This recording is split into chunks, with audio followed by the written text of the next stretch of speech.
वरीता दी संस्कार की। मांसाहार की ठुकरा वरीता दी संस्कार की। एक बालक हाई स्कूल में पढ़ता था। वह अपने कुछ मित्रों पर इतना विश्वास करने लगा था कि उनकी बातों के सामने घर वालों की बातों का असर भी कम होता था।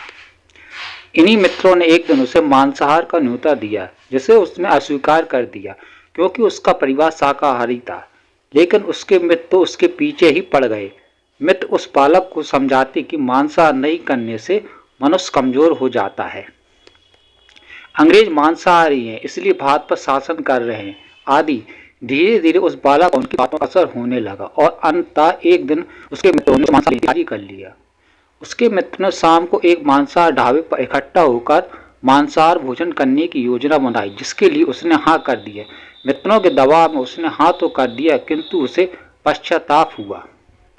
वह यह सोचकर गिलानी से भर गया कि सात्विक प्रगति के माता पिता को जब इस बात का पता चलेगा तो जीवित रहते हुए उनकी दशा मृतक के समान हो जाएगी।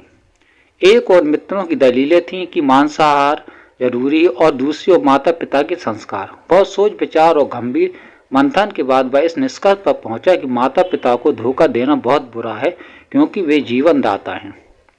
इसलिए वह माता पिता के कहे अनुसार ही चलेगा और उनके दिए संस्कारों के विरुद्ध कोई आचरण नहीं करेगा। यह तय करते ही उसके मन में मांसाहार का विचार सदा के लिए छूट गया। अगले दिन उसके मित्र ने ढाबे पर न आने का कारण पूछा तो उसने मांसाहार लेने से साफ इनकार कर दिया। सार यह है कि अच्छे संस्कार, सत्य और ईमानदारी की राह बहुत कठिन होती है, किंतु उस पर चलने वाला आत्मिक रूप से सदैव सुखी रहता है। अगर आपको स्टोरी पसंद आई, चैनल को लाइक करिए, सब्सक्राइब करिए। धन्यवाद।